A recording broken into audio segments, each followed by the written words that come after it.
Nortel's RF lab here in Calgary, and we're focusing on designing and manufacturing custom 2G, 3G, 4G radios, small cells, these carrier grade telecom equipment. That focus has kind of, I won't say shifted, but the focus has kind of grown to include IoT as well, specifically LoRaWAN. So my intention for this presentation isn't really to talk too much about Tektelic and what we're doing specifically, but more talk about LoRaWAN and the technology and some of the applications that it's ideal for, and some of the applications that it's being utilized for today, both in Calgary and really around the world. So for those of you who are unfamiliar with LoRaWAN, it's a wireless communications protocol that operates in the unlicensed band, so the ISM band here in Canada, so about 902 to 928 megahertz. It's a very, very, very low power, long range communication protocol, hence the name LoRa, which is long range wide area network. Just a kind of a brief sketch here as to kind of how the architecture works. It's a hub and spoke model architecture. So you've got end devices, nodes, sensors that are deployed in the field, collecting data about whatever it is you're looking to collect data about, that are talking to a central hub, a gateway, which is backhauling data through either cellular or Ethernet or satellite, whatever connection you have available, to a network server. And then you're simply pulling that data out of your network. It's a cloud-based server, or it could be on-premise as well, but you're simply just pulling data out of that server into your application. On the list on the right, there's a list of some of the major LoRaWAN application platforms, or platforms that are currently supporting LoRaWAN. So some of the major IoT platforms are hosting LoRaWAN solutions today. So just a little bit of the features of LoRaWAN. I mentioned some of them briefly there, but the key ones really are the long range and low power capabilities of the technology. And when we say long range, depending on deployment environments and different things, we're talking on the order of tens of kilometers potentially. So it really is I wouldn't consider it kind of a competing technology to something like Wi-Fi or Bluetooth, because the applications for it are better suited for circumstances where you have a device that's a very long distance away from kind of its central hub that's backhauling that into your network, and so it's ideal for that. Battery life, like I said, it's a very low power solution. So one of the ways that that's achieved is that the data rate that can be accommodated through LoRaWAN, so LoRaWAN packet, is quite small. It's limited to typically about 24 kilobits per second or so. So you wouldn't ever be streaming any live video or anything through a LoRaWAN network. It would be typically communicating data from maybe it's data from an asset of whether or not it's turned on or off, or if a door is open or closed, or a temperature reading, a humidity reading, a GPS coordinate, something like that. You're just sending data long distances into your network from devices that are very power efficient. So you can have a device, throw it out in the field, leave it for 10 years, a battery operated device, leave it for 10 years, and since that data rate is so small, it should be able to have a very long battery life. Multi-usage, so very high capacity on LoRaWAN networks, and what we mean by that is the number of devices that can talk to a single gateway can be very, very high. We don't typically look at it in the number of devices, because your devices could be transmitting every second, every 15 minutes, every 3 days. It depends on it depends on really what you're measuring. So we usually look at it more in the number of messages per second that can be accommodated by a LoRaWAN network. And kind of with a big carrier grade gateway, like something like this, can accommodate approximately 650 messages per second simultaneously being sent and received, which translates to about 12 million messages per day. So depending on how often you configure your devices to talk, that could potentially be, you know, tens of thousands, hundreds of thousands of devices talking to a single gateway. So it leverages, the technology accommodates for very, very high capacity, low cost as well. The hardware infrastructure of LoRaWAN is, I don't want to say insignificant, but compared to a lot of competing technologies, it's very, very small. The devices are typically, you know, sub $100. The gateways range anywhere from, you know, something like this that you would provide LoRa coverage for your home. That would be, you know, around $100, right up to that guy that I was just carrying or just holding there that would provide, you know, carrier grade macro level coverage for an entire county. It's still, you know, $2,000 or $3,000. So it's very low cost hardware compared to some of the competing technologies that are out there. The technology also accommodates for geolocation without the need for GPS, which a lot of people don't always realize, which is interesting. So through triangulation, through time division of arrival, if you have collection of gateways that are able to talk, or if a sensor is able to talk to, you know, 3 or more gateways in its range, you can geolocate that quite accurately. Certainly not as accurate as GPS, but let's say you're looking to monitor where your tractor is through LoRaWAN, it's certainly going to get you close enough to be able to see the tractor. It's usually about, you know, 30 to 40 meters or so. It's a bidirectional communication. So one of the competing technologies for LoRaWAN that we like to evaluate our technology against is Sigfox, because it's a very popular technology, widely deployed technology. But one area that LoRaWAN has an advantage is it is bidirectional, so you can receive messages from sensors that are in the field, but you can also send messages down to those devices as well. So you can configure them over the air, or let's say you have a LoRaWAN device connected to a machine, a PLC, via a Modbus connection or something like that. You can actually you know, control things from your network, turn things on and off, up and down, different things. So the bidirectional communication just provides additional flexibility for your application. Global standards. So we're part of an alliance called the LoRa Alliance. The LoRa Alliance is a group of companies that all have LoRaWAN solutions in some capacity. Some people are hardware companies, software companies, application companies. There's actually now about 600 companies in the LoRa Alliance around the world, and we meet about every 3 months to basically, you know, define the standards and make sure that everybody's products are interoperable with one another, which does provide a big advantage, because let's say you hang one of our gateways and you want to connect thousands of different devices from hundreds of different vendors to that gateway. Since we're all part of this alliance and adhering to these standards, you're able to do that. So that's one of the other benefits. And then it kind of has a 3-layer security feature. So all the security is done at the network server level. So it is quite a secure technology as well, especially for an unlicensed wireless communication technology. So I'm not going to get into kind of all of our products in detail, but the reason why I threw this slide in there is I just wanted to show that really whatever your application is, there's LoRaWAN hardware in the market today that can accommodate that.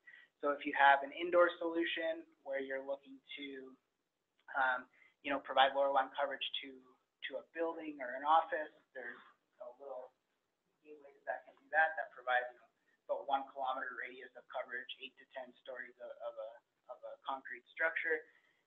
And then it scales all the way up. So it scales up to, like I said, if you want to provide macro level coverage for a very, very, very wide area, there's products that exist for that.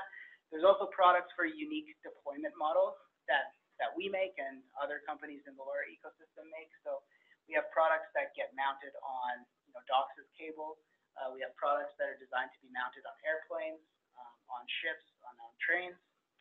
And I can get into some of the applications that those are being used for today, but this is basically just to show that it really doesn't matter what your application is.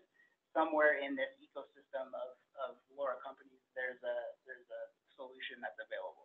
So, I just want to, I'm not going to go through each of these kind of one by one, but you had mentioned earlier about kind of what the main sort of verticals that we focus on are, and these are them. But what I tried to do here was list not just industries that us as Tektelic specifically are focusing on, but industries that the entire LoRa Alliance is heavily focusing on and driving innovation in today. So I'll kind of fly through a few slides here, and if there's anything that piques your interest, come talk to me after the presentation, and I can let you know who is doing that today.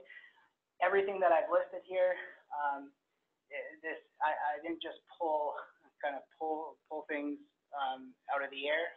These are applications that either we are doing today, or we have partners who are working in these spaces today.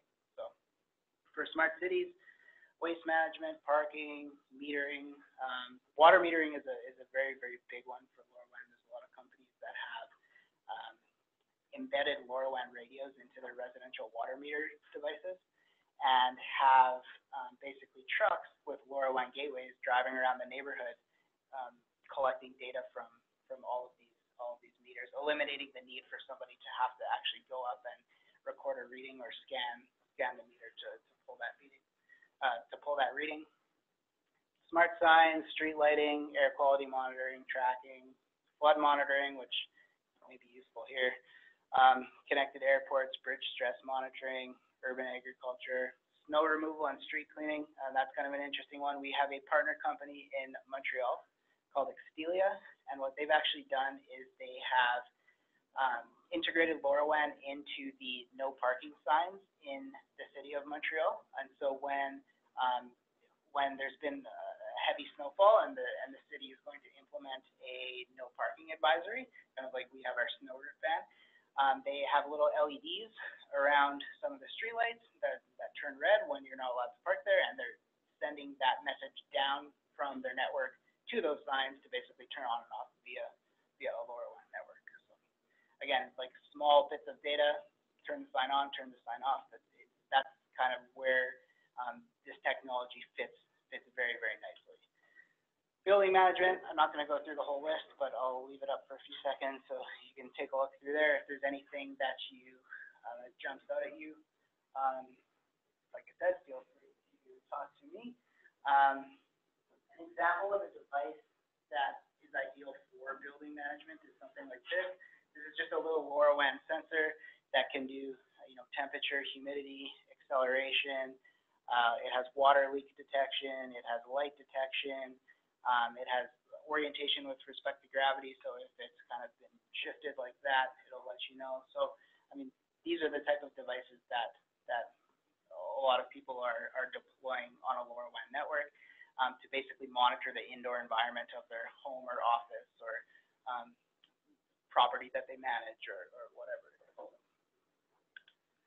Smart agriculture, so that was one of the other big ones that we are focusing on, and this is probably the industry that has been utilizing LoRaWAN technology for the longest. There's a lot of companies out there who are using LoRaWAN for soil moisture. You take a gateway like this, hang it on the side of a barn. It's going to provide 5 to 10 kilometer radius of coverage, and then you have LoRaWAN enabled soil moisture sensors deployed all around your property, so you can remotely visualize areas that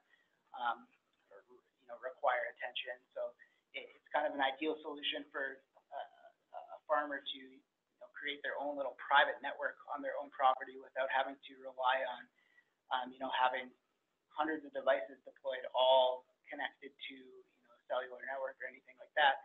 Essentially, those devices are just talking to this guy here, who is connected to a cellular network, and they're able to pull all that information from their network, doing it that way.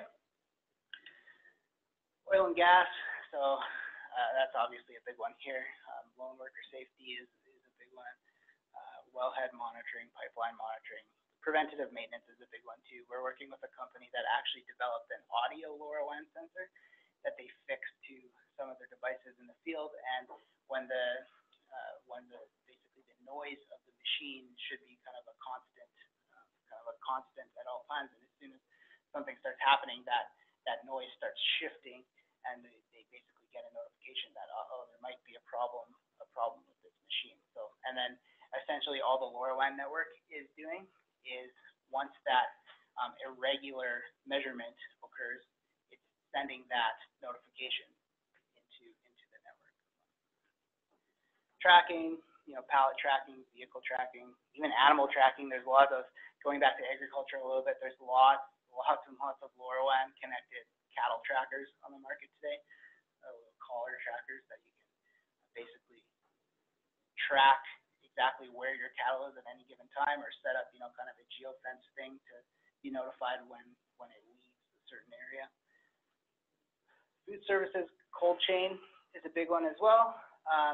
We have a customer that, this actually isn't quite related to food services, but we have a customer who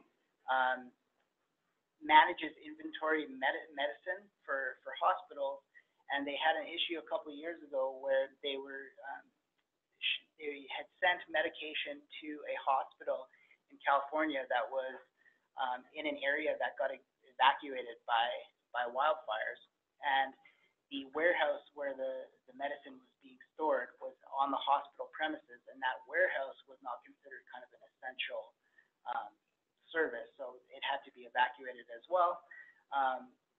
And their way at that time of monitoring if the medication was always, being stored in a place with the correct temperature was connected basically to the electric circuit for the entire building. The building lost power due to the fire.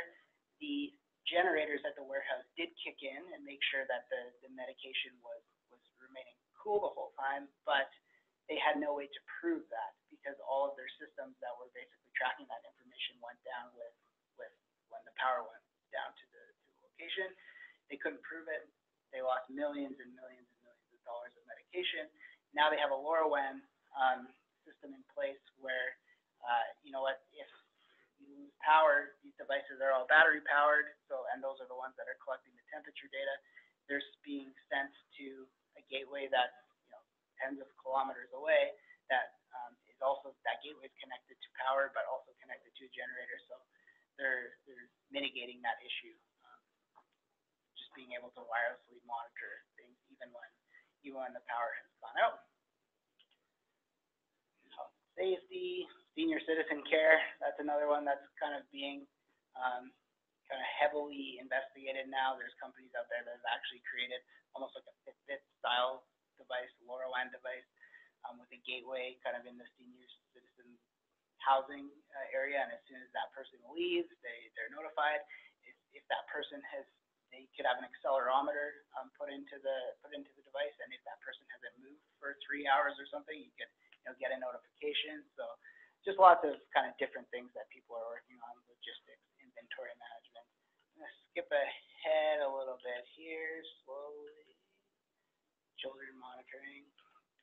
Early fire detection. So this is actually one that is not currently being done, but it's something that we at Tektelic feel LoRaWAN may be a very good fit for, and it's certainly something that's relevant to this province right now.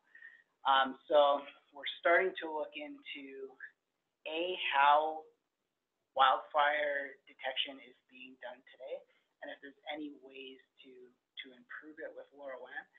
So like I said, this one is not currently being done, and the only reason I threw this in here is because in this room, if this is of interest to anybody, or if it's something that you're working on or something that you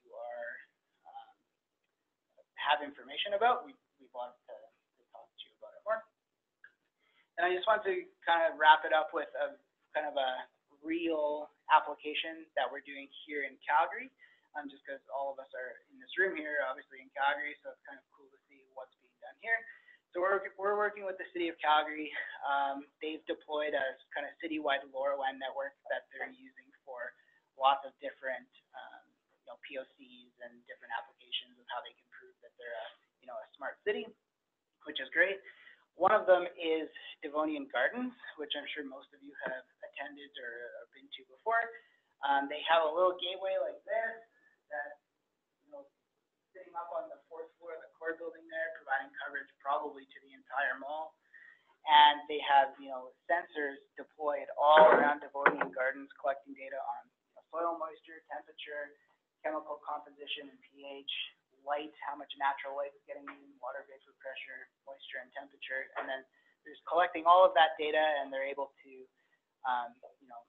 if something needs to be tended to, they can see that right away and go fix it. So just kind of a neat example of how LoRaWAN is actually making Calgary a murder city, and something that's happening right in our backyard. So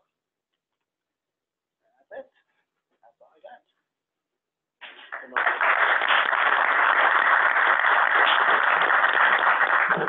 We've got like 10 or 15 minutes for questions. You guys feel free to ask your questions.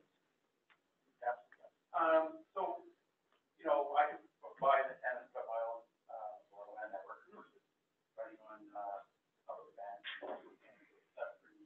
Are there any commercial operators operating in Calgary that can provide that service? So there's commercial operators in Canada that would provide coverage in Calgary for sure. So companies like 11X, Expedia, there aren't any that are specifically operating in Calgary, but we have customers in Calgary who are utilizing the services of those companies for sure. So they are operating antennas? Yeah. So if I can help here, maybe sorry if you can hear me. I think City of Calgary is very open to anybody who wants to try the network. It's literally available to anybody in City of Calgary. So if anybody wanted to use the LoRa network, there's 4 or 5 gateways deployed pretty much all of downtown and maybe north part of the city. And City of Calgary, we can give you contacts. They'll be more than happy to have anybody use their network.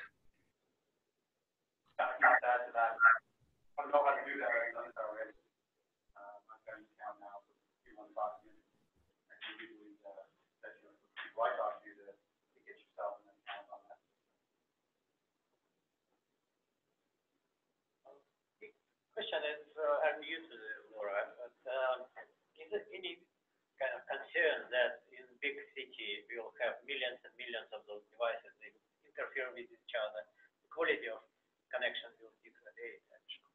Yeah, so I mean, the beauty of LoRaWAN is, like I mentioned, on a single gateway, the capacity can be very, very high. If you're starting to, maximize your capacity on a single gateway, throw up another gateway, and it's the hardware costs are quite low. But also, one thing that we specifically try very hard to do is build, carrier grade products that are designed to have heavy traffic and be co-located with other wireless technologies that are competing with that RF space by putting in very highly selective cavity filters and different things to knock down all of the interference. How wide is the frequency range for the LoRa? So maybe what's the frequency? What's the range? Yeah, Jack, can I answer the question? Maybe can people hear me? Can you hear me well or no? Yeah, we can hear you. Before you go, Roman, I'll just introduce you to everyone. Our resident Roman intended to join this meeting today, but he got caught up, but he's dialed in, so that's him talking. Yeah. So let me answer the first question. Yeah, sorry about that. There are studies been done, actually been done at the University of Calgary. There's a studies done really how much can you really, what's the pole capacity of this technology, because it uses Aloha algorithm. And then probably the most comprehensive study was done by Comcast, and it's actually available for anybody to read it. And they try to understand what in North America, especially where we use in FDD spectrum, what the collision will look like, because that's really what's happening. You could have somebody in a licensed spectrum having a very strong in-band interferer, and that's what we do. We can detect that channel if it's an interferer because we have a kind of spectrum analyzer built in, and we can move our channels around it, so we won't use that particular channel. That's the way to really avoid that. Kind of what Jack tried to say. But just if you think about it, just a background noise in ISM band, because we do have garage door openers, things like that, and maybe you have 10, 15 dB of background noise. It's practically almost. Go ahead. I understand you're doing channels and stuff like this. Yeah. But it be a theoretical limit on the capacity of there's yeah, so we'll have to just take an action and send you guys the paper, but effectively you can reach something like, theoretical limit is you can put a lot of devices about in a grid that is about 2 feet by 2 feet one to another, and you will never exceed them from the same gateway, right? So you can almost, like when people done at Comcast studies, you almost had to put them one on the top of the other as close before you will reach out the capacity limits of LoRa networks. So it's very, very high because you're looking at very small percentage. Like we have a lot of, so that the question was, what's the bandwidth? So there's a channels that can be 125 kilohertz channels or 500 kilohertz channels, but we generally use 125 kilohertz channels. And if you think about it, there's the amount of information we send is like, it's kilobits. It's, the door is open, the door is closed. It's very little much information. So the duration on air is very, very small. It's not like you're actually trying to send a big file or something like that. The amount of information you can send from certain frequency is limited by theory. So you cannot exceed. Of course, yeah, so yes, of course, there's a pole capacity. There's a, I don't know the number right now that comes to me, right? That I can just say, because it all depends on, there's a multiple spreading factor. So when you're sending the information, nobody's going to exceed Shannon limits, but you have to think about it. It's not the same, because depending on the spreading factor, if the spreading factor is longer, then the longer the spreading factor, it means you're going to spread that information that coming from the device over a longer period of time. But you're going to be able, it's like spread spectrum, but you'll be able to actually have more gain, right? Processing gain. If you have very close, you have a good RF channel that you don't have to spread it. You have a very short spreading factor, but then you're relying on a much better SNR, so you don't have to have much processing gain. So you have to really sum them all up. It's not, you can't just look at one number. There's like 7 different spreading factors that we have to statistically look at. We'll send you a paper, you can see it, but you can put the devices, think about it, you can put the devices about 1.5 foot from each other, just like a network of devices, and you can still communicate to them, and you will. You're still sharing the benefit with others. So I'm just curious, how many devices theoretically could be out there, like millions, 10 millions, or billions, or just 10? In what? No, per it's not. gateway. How many devices can you have per gateway? Five to 10. But once you hit the gateway, then you can hit a wired connection. So it's per gateway. But 5 to 10, you can handle, let's say, maybe a 5,000 devices simultaneously on 64 channel. But these devices are not connected all the time. They're connected only for a very smart period of time. They only maybe wake up and talk to the gateway 5 times a day. You have to multiply that. Okay, so I'll give you an example. 100 years ago, they started radio communication between each other. It was like 10 stations in all world. But then by the 1930s, 40s, it always become like the frequency becomes so polluted. So then they introduced regulation, kind of spreading those channels between different things. Okay. That's exactly what the reason. So in North America, do the math. In North America, there are 64 channels. You can receive simultaneously 64 channels. Okay. And 64 channels simultaneously, and you have 7 spreading factors, 6 or 7 spreading factors. So you have to multiply that. Sharing those channels with others.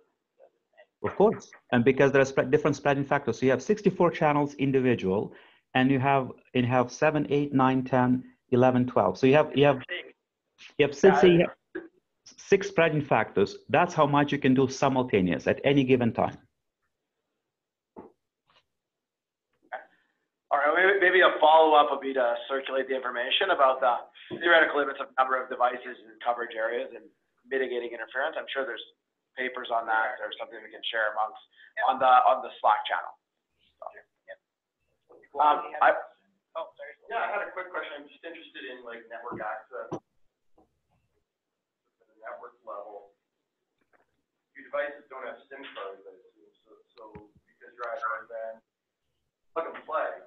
But how do you actually provision a device into a network, get access, and then at an application level, like how easy is it for you to coexist with all that? Yeah, so It's all described in a standard, but the way it's done, each device doesn't have a SIM card, but each device has a very unique MAC address. So when you're building a device, when you're building a sensor comes from, Semtech produces these devices, these chips, or there's a few other companies produced under their license. It's a proprietary, we'll call for now. Well, it's open protocol, but they own the IP. Each device has its own MAC address. When we produce the devices, we have those we'll call MAC addresses, and we release them to whoever we sell them to, and they can onboard them. So it means onboard them, we can actually provision them in the network server, and then they become active. And you can provision them. There are multiple ways to provision. They can get provisioned over the air. You just turn them on and they'll connect to a network and they'll get provisioned, or you can provision them at the factory, and there's other ways to onboard them. But that's how each individual device has, think about it, its own unique MAC address. I got a question about, in other applications, what the limits are in terms of sending down like device firmware updates or, doing control and those kinds of things. It sounds like, because of some of the bandwidth limitations, you would have to do like very, very slow firmware updates, I would imagine. Is that part of the standard? Yeah, I think Jack can tell you. Right now, the standard, LoRa does allow you firmware upgrades over the air. It's called, I forgot there's a term for it, but it's a firmware upgrade over the air, FUTA. And that is being right now introduced as a part of a standard that everybody has to follow. Until now, we can do it, but we have our own proprietary way how we do it. So Tektelic, we can upgrade every single device over the air. We don't really follow yet the standard process, but if we want to change the configuration of our sensors, I think Jack will show you there. We can change the personality of our sensor 1,000 times a day. 1,000 times a day, a sensor can change what it reports, how it reports, without ever using really any battery life from device, because we do it in acknowledgement mode. And there are other companies implement similar ways, maybe, but that's how we can reconfigure the sensor to maybe or set the different thresholds. But if you want to change the firmware on a device, we can do it in our proprietary way. Other companies can do it their way, but right now there's a standard being introduced that everybody should be able to, any operator can do it, push those upgrades to the devices. Now, the upgrades, the firmware has to come from the vendor anyways. So if we make the devices, we will make that firmware upgrade available to an operator. Operator will be able to upgrade that just like Telus does today for the devices we use, for the handsets we use. And yes, you're absolutely right. It's a very slow process, but it's not, reality is it's because you're on the listening mode, it doesn't have to happen very often, and you don't want to do it very often for a different reason. There's lots of acknowledgement happens, and these are devices that actually generally operate. All IoT, in my mind, it's low cost, has to be low cost, has to be kind of a, long range in a way, but the most important is battery life. Battery life is key for IoT applications. Anything that has a battery life of a week or a month is going to be useless. So you need to build products that have, 5, minimum year battery life. That's anybody hasn't realized that once they build a product and it lasts for a week, they can't sell to anybody. It has, and not even a month, it has to be a year, 2, 5, 10. That's when you start really seeing revenues. When you're updating the firmware over the air, you're going to use a lot of battery life from the device. And that's why it's not highly recommended. So you want to try to avoid it as much as you can. You want to test the device for a year before you feel comfortable with the software. So you don't have to potentially do it ever. Update the firmware. If you do, maybe only once in his lifetime, but it's not like you're going to do it every day because you will kill the battery. You do 3 or 4 updates over the air, and it's not a question of how much bandwidth you need to update that file, because they're not maybe very large, but you're going to use a lot of battery, and that's why it's not recommended. Speaking about battery life and everything, couldn't you just use tiny solar panel instead of your batteries if the consumption? Well, you could, but you couldn't really. In many cases, you put these devices under the table where there's no solar, so we put them in. People put them under the chairs, and you will not meet the $20 target cost or price for these devices. So for some of it's all the question at the back here. How's the temperature rating on these devices, and how does temperature affect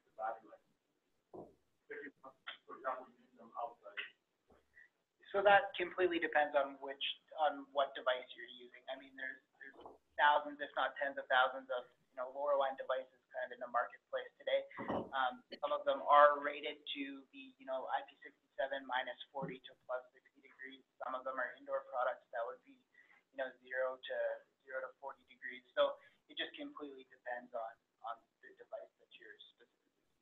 But most of your sensor devices, is it a radio on a chip, like a system on a chip implementation? Yeah. So what's the standard operating parameters of that?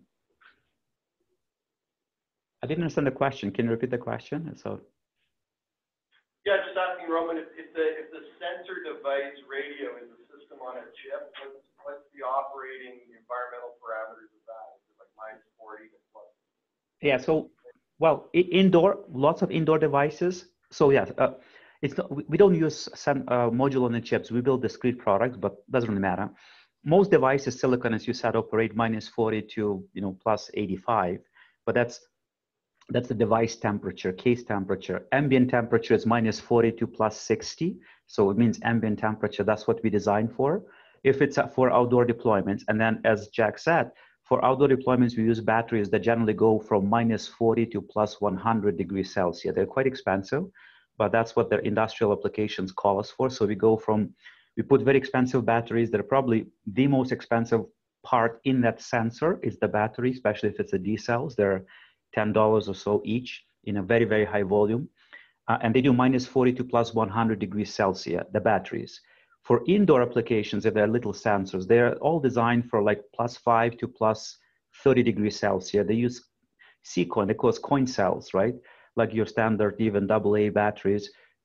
If you put them if we put them, let's say, in a fridge at 0 degrees Celsius, they'll die in a few days in a fridge, right? But at room temperature, they'll go for years.